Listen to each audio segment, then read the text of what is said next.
In June 1965, the Kinks underwent a disastrous tour of the US. The short tour lasted a little over 3 weeks, but resulted in them being banned from returning to the country, completely changing their sound and style as a result, and consequently affecting the future sound of the British rock scene in a way no one could have predicted. The Kinks were very much considered part of the British invasion era, where British rock and pop bands were getting massive widespread success worldwide, and particularly in America. The frontrunners of this movement were the Beatles, who in America were pretty witty, charming and accessible. The Kinks, however, were a much wilder and darker breed. But to understand what actually happened on that 1965 US tour, we have to get a little insight into what was going on with the band and their scene in the run-up to June, when the tour started. So, let's go back 2 months. Let's see what the Kinks were up to in April 1965.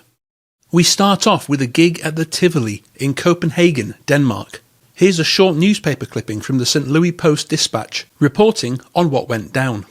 The Tivoli Gardens closed its gates to all beat groups today after a teenage crowd rioted and wrecked the Tivoli Concert Hall. The riot last night occurred at a concert starring 2 British bands, the Kinks and the Honeycombs. Teenagers stormed the stage and swarmed over the mop-haired musicians. It took police half an hour to clear the hall. And here's a little more detail about that gig. Guitarist Dave Davies says, "Trouble did seem to follow us around. When we played for the first time in Denmark at the Tivoli Theatre in Copenhagen on the 9th of April 1965, we found ourselves at the centre of a full-on riot, and not one of our making. It felt like every teenager and 20-something in Denmark was crowded into that theatre. The roar when we walked on stage was unbelievable. The first few songs passed without incident. There was a great buzz and we encouraged the audience to party, like we had at hundreds of other concerts. Many in the crowd started to run to the front of the stage, where they continued to dance and have a great time." Other reports, however, suggest it was more than just a few kids running to the front. The set had barely begun when a wave of overexcited fans swamped the stage, prompting the arrival of 40 police officers armed with batons. The police overreacted. Around 40 riot officers with batons drawn rushed into the auditorium and instructed the band to stop playing. The promoter pulled the group off stage and fights broke out between the 2,000-strong crowd and the police. The theatre was trashed in the ensuing riot. People were screaming for help and were running from the building as the police pursued them, thrashing out randomly with their batons, while others, who decided to stay and fight back, were getting crushed by their vicious brute force. The promoter guided us to the wings where we were kept safe and where we watched the scene descend into anarchy. Some kids were obviously very badly injured, while others turned their fury on the building itself, smashing windows and ripping seats out from the auditorium, then throwing them above their heads.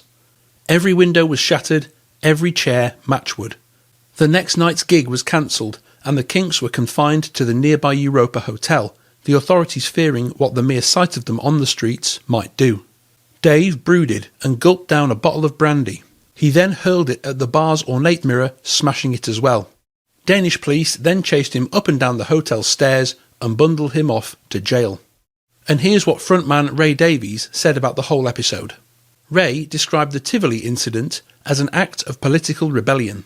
"That night I saw a youth revolution against the establishment. It's quite scary that, particularly when you know you've caused it, but the crowd just wanted to rebel." So, there's a brief little snapshot of the band 2 months before their American tour. Now, let's go forward another month, to May 1965. Things were not particularly peaceful at this time between the members of the band. They all seemingly liked being in the Kinks as a band, but individuals in the band didn't very much like each other. Brothers Ray and Dave Davies were both in the band, and they would argue, as brothers do. Some of the worst tension, however, actually developed between Dave Davies and drummer Mick Avory. Dave Davies and Mick Avory came to blows more than once. Dave says, "Things were far from rosy between me and Mick. In Taunton we had argued about the set list. I wanted to change things around a bit, but Ray disagreed, and Mick sat on his arse, refusing to commit either way. I told him to stop being so lazy and tell us what he thought, and our argument escalated into full-on fisticuffs. The Ray Davies biography, A Complicated Life, gives a little more background into Dave's state of mind that evening. In Taunton, Dave had been invited to a party, which meant that he would do as many drugs and as much booze as he could possibly shove down his throat. In the car, he started fighting with Ray, and at the hotel, he went after the road manager, Sam Curtis, and then he attacked the night porter. Pete Quaife, bassist for the Kinks, and Mick Avery, the drummer, reached the hotel staircase when they were confronted by the frightening spectacle of Dave Davies consumed by an overwhelming fury. Pete says he came flying after us at speed, clutching this suitcase which he let go.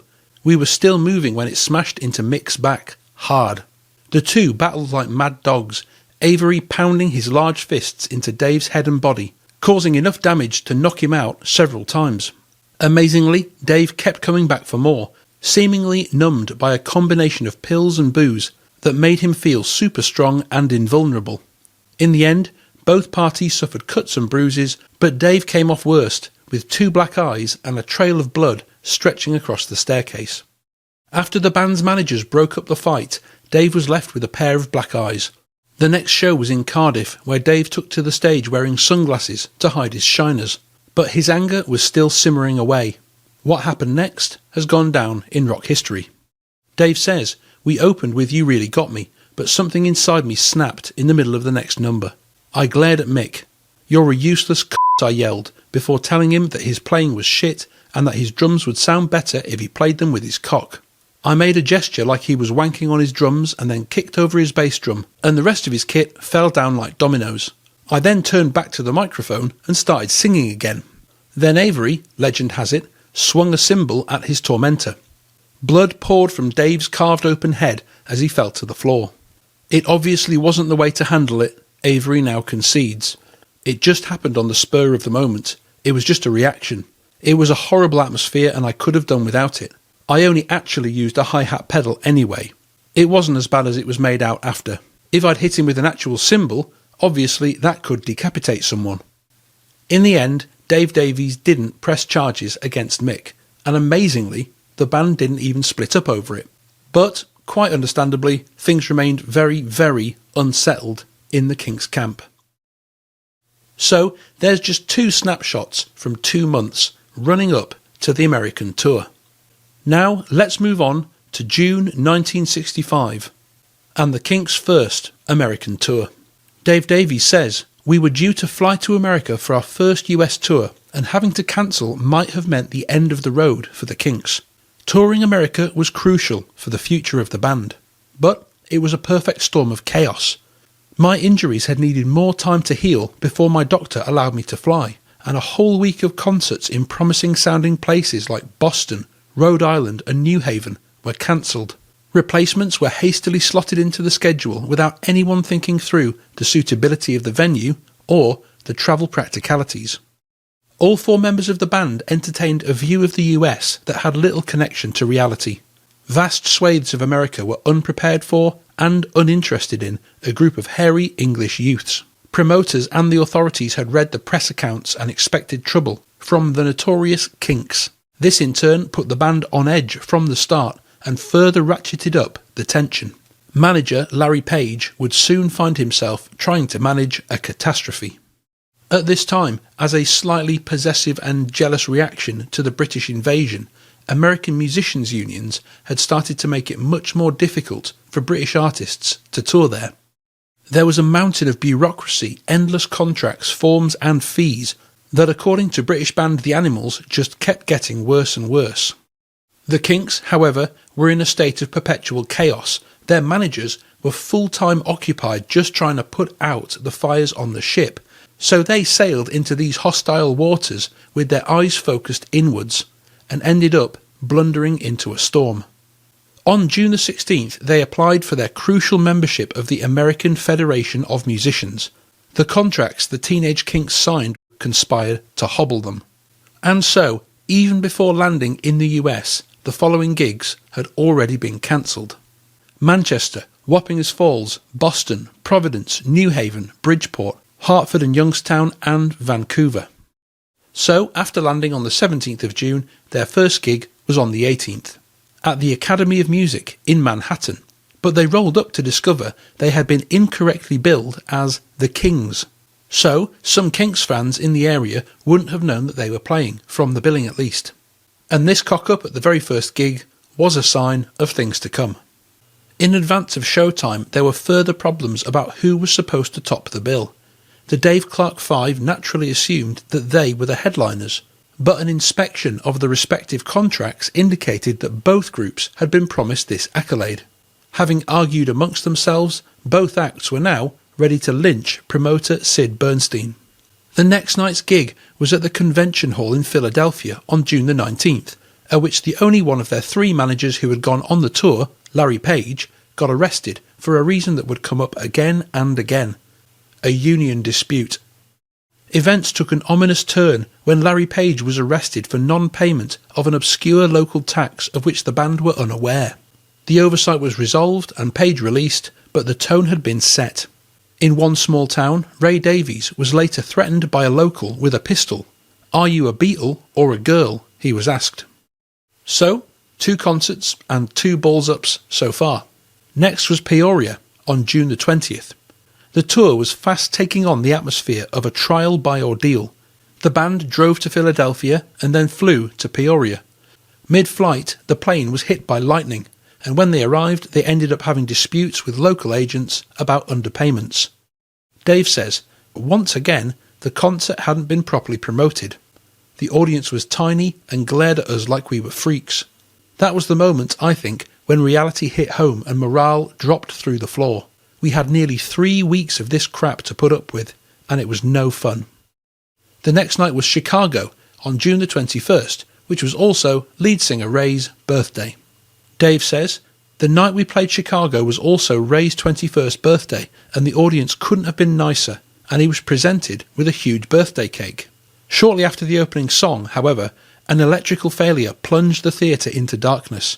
Backstage, the boys looked deflated and drained of adrenaline, like boxers whose championship fight had suddenly been suspended in the middle of a round. After a 5-minute delay, power was restored and the Kinks completed the performance, but they were not happy. And here's an excerpt from a newspaper article about that gig. The British group barely escaped with their instruments when crowds charged the stage during their Chicago concert on Monday. But, in a strange twist of irony, they went straight from all that madness to an empty hall. The following day, our concert in Louisville was cancelled because the promoter hadn't sold enough tickets. The few concerts on this tour that were actually promoted properly seemed to go really well, and the Kinks enjoyed a rapturous response from the audiences. The ones that weren't properly promoted, however, which was the majority, were disheartening disasters. The promoters were hand in hand with the American Musicians Union, and so, of course, rather than promoters taking the blame for failing to properly promote the events, they chose to blame the band. The band next played a gig in Decatur which seemingly passed without major incident, but then the next day, June the 23rd, the Kinks performed in Springfield. As they traversed the Midwest, things worsened. A date in Springfield, Illinois proved upsetting. It was a school armory. They were moving the school desks around when we arrived. It was only a small building, so they could only pay so much. This went on all over the country. The promoters knew they'd made mistakes and bad bookings, and they didn't want to pay. And Dave Davies adds a further chilling dimension to this gig. Our concert in Springfield did go ahead, and the promoter was one John Wayne Gacy. He threw us a party after one show, and I thought he was a really nice guy, which shows what a good judge of character I was in those days. In 1980, he was arrested and became America's most notorious serial killer. On the 24th of June, they played Denver, Colorado, which passed without incident. But then, on the 25th, it was on to Reno, Nevada. The show in Reno, Nevada, at the Centennial Coliseum was arguably the most disappointing yet. This woman booked a stadium on the same night the rodeo came into town, road manager Sam Curtis says. The place was empty. They were given $1,000 instead of $2,000 and promised the rest at the next booking in Sacramento. But by now, Ray Davies had lost patience with the promoters, the dwindling audiences, and his management. Dave says the promoter sidled up nervously before we played. Ticket sales had been low, and would we accept half our agreed fee? We did, but played a 20-minute set rather than 40, which was a purely symbolic victory. We still had to travel all day to get there. So the Kinks played a half set for half pay to an empty hall on the promise that they would get the rest of their wages the next night in Sacramento. However, things really began going downhill between the Kinks and their promoter at this point. And by all accounts, the promoter, Betty Kay, had not managed things very well or promoted the gigs effectively and was in serious financial trouble because of the losses she was set to make. Dave says the next night in Sacramento, more of the same shit with the same promoter, and we exacted revenge by playing You Really Got Me for the whole set, lopping bits off the structure and playing long improvised solos, which was cathartic for us, but the promoter, incensed at our impertinence, lodged a complaint of unprofessional conduct to the local musicians' union. This was the first in a long list of complaints we had racked up by the end of the tour, which would come back to haunt us. Of course, the Kinks were not paid the second half of their fee, and so legal threats began to fly. Their manager confronted Betty Kay, the promoter, suing for unpaid money. But Betty Kay later won the dispute because of the half show in Reno. Lingering vendettas were being left in the Nevada desert. The next gig was meant to be at Stockton in California, but it was cancelled because once again ticket sales were too low. It hadn't been promoted properly. And of course, at Stockton, the endless litany of mishaps continued. Like we needed reminding that this tour was jinxed, I handed my guitar over at the airport check-in in Stockton, and they managed to lose it en route to Los Angeles. Before the American tour, somebody had loaned me a custom-built Guild guitar that had once been owned by George Harrison. In those days we carried our own instruments, and when we arrived at the airport in LA, all the bags arrived except for that guitar. It was on loan from the makers on the understanding that it came back in one piece. We waited and waited until all the bags had rolled through on the conveyor belt. No guitar. I never saw the instrument again. And adding to the constant sense of misery and disenchantment on the road was Ray Davies. On the coach between gigs on a bad day, the atmosphere was strained and tense. Nothing would have pleased Ray more than had the whole damn tour been called off. Most days he sat in the coach, the absolute picture of misery, his teary eyes staring into the distance. Ray wanted to be home with his family, not at a small-town theatre arguing the toss with some scumbag promoter who didn't want to pay us. And fair enough. The agency we were with had done some dodgy deals with some of the promoters in the Midwest, Ray believes. So there was a lot of angst going on that front, and we were still thrown out there and expected to do it. Our tour manager, Sam Curtis, didn't really know us, and all these factors were contributing. But Ray also remembers a much more direct portent. In Chicago, a radio interviewer said to me, "Any news on who's going to get banned?" And remember, the Chicago gig was right at the beginning. So even then, that early in the tour, there was already talk of the Kinks being banned. From the 27th of June to the 2nd of July, the Kinks had a week off from performing live shows, and they appeared on various American TV shows in Hollywood, including Shindig, one of the most popular. And that 1 week gap in the middle was a bit more restful for the Kinks, who were able to take a little bit of time off and get a little bit of rest and recovery in LA. That is, until their final TV appearance, which was on the 2nd of July, where all the trouble kicked off again due to yet another union dispute. On Friday, the 2nd of July, the band recorded half a dozen songs for Dick Clark's brand new television show, Where the Action Is, the title of which proved to be apt. At the recording, words were exchanged between Ray and a union official from the studio. The official made various digs at Ray, who snapped and punched him in the face 3 times. It was a loss of control that would have long-lasting implications. According to Davies, the worker on the set taunted him and his bandmates, calling them communists, limey bastards and fairies. "I remember doing this television spot," recalls Ray, "and this guy kept going at me. 'When the commies overrun Britain, you're really going to want to come here, aren't you?' I just turned around and hit him about 3 times. I later found out that he was a union official." On another occasion, Ray's brother Dave had refused to sign union documents regarding another live performance, telling the union official to fuck off. According to Dave, the union official responded, "You're never going to work in America again." So the reports and run-ins with union officials were really starting to mount up by this point. The next night, July the 3rd, the band were due to play at the most prestigious and important event on that US visit, the Beach Boys' Summer Spectacular at the Hollywood Bowl. However, at this point, Ray Davies was starting to become very difficult indeed. And, after they'd already sound-checked for the show, he informed manager Larry Page that he wasn't going to do it. And this was the biggest gig on the whole schedule. They were supporting the Beach Boys at the Hollywood Bowl. Page spent the entire rest of that day begging, pleading, bribing and grovelling to try and get Ray not to bail on the most important gig of the whole tour. In the end, Ray agreed to do it on the condition that his family were flown out from the UK to join the band on the rest of the tour. This was agreed to and the band performed at the Spectacular, but it was also Larry Page's breaking point. After the drama at the Hollywood Bowl, Larry Page went home as well, leaving the Kinks to pretty much fend for themselves. The power game between Page and Davies had now reached a bitter climax in which both parties lost. Angry and humiliated, the manager waited till the Kinks were on stage at the Bowl and then abruptly departed. His destination was London, and although he informed the other Kinks of his plans that afternoon, he did not speak with Ray, who was infuriated when he heard the news. "I'd had enough," Larry later said. "If I hadn't left, I'd have had a nervous breakdown." If we hoped that some of that Hollywood Bowl stardust might rub off on the rest of the tour, we were dragged back to harsh reality the next night. We flew to San Francisco to play Cow Palace, a sizable arena where the Beatles had played a year earlier. And the promoter was the same person we'd crossed swords with in Reno and Sacramento. Therefore, we asked to be paid up front, and when they refused, we said we weren't going on.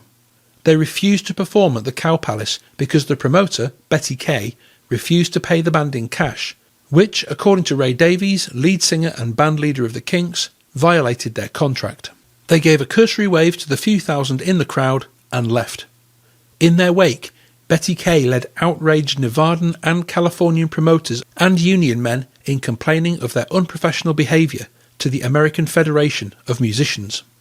The band played a further 5 shows, and then Ray and Dave Davies returned back to the UK on July the 11th. And by the time they got home, they had been complained about and reported to the American Musicians Union so many times that their fate was pretty much sealed. They were banned from performing in the US. Dave says, "When we tried to set up what would have been our second US tour, we learned that we were banned, without explanation. Only years later did we realise that each time we cancelled a concert or pulled one of our stunts like playing a 20-minute set, or driving everyone nuts with a 40-minute version of You Really Got Me, complaints were made to the union. Each time we had an altercation with a promoter or musicians union rep, it was held in evidence against us." Ray Davies' biographer has argued that the AFM banned the Kinks to make an example of some young English musicians who, the union believed, were taking work from Americans. The Beatles were too popular to harass, and the Rolling Stones, despite their rebellious image, were generally cooperative with officials and promoters. The Kinks, however, were unruly and hardly cooperative, and thus they were an easy target.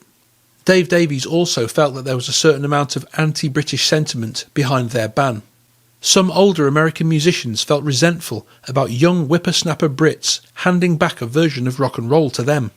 Americans had invented rock and roll, and now these scruffy Brits were showing them how to play it, and beating them at their own game by surging to the top of the charts. And so, the Kinks were banned from returning to perform in the US. But there was a silver lining to all of this chaos. Because at that time, much of British music was actually aimed at American youth. A massive amount of music leaned that way, rather than perhaps talking about life here, in the UK, at home. And being cut off from performing in America meant that Ray Davies ended up kind of pivoting in his songwriting style. He stopped trying to Americanise his music and instead focused on talking about life in England. Ray said, "The American ban had a profound effect on me, driving me to write something particularly English in a way that made me look at my own roots rather than American inspirations. I realised that I had a voice of my own that needed to be explored and drawn out." Of course, the Kinks weren't the only ones to sing about British culture and English life. but they played a massive role in making that a mainstream thing, giving birth to songs like Waterloo Sunset, A Well-Respected Man and Sunday Afternoon. And Ray Davies went on to be repeatedly cited as a major influence to many British bands of the future, who no longer felt obligated to sing about the American way of life, but rather to talk about the life and the land they knew best. And this is just my opinion, but I think the Kinks played a massive role in kind of laying the groundwork for what would become Britpop.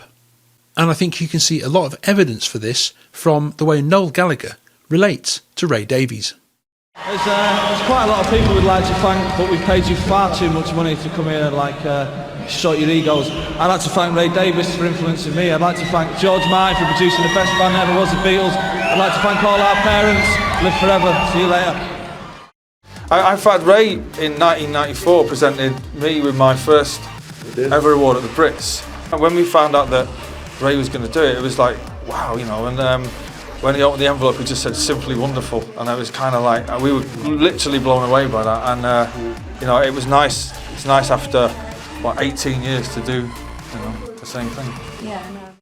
And if you'd like further confirmation of the influence of Ray Davies and the Kinks on Oasis and the Britpop movement, just take a look at the music video for Dead End Street by the Kinks, and then go and watch the music video for The Importance of Being Idle by Oasis. Yes, the Kinks had an absolutely awful first tour in the US, but good came of it. In future years the ban was lifted, and the Kinks were able to return to America and rebuild their following there. In the end, out of that struggle, out of that hardship, something beautiful was born. Thanks so much for watching, and as always, I'll see you next time.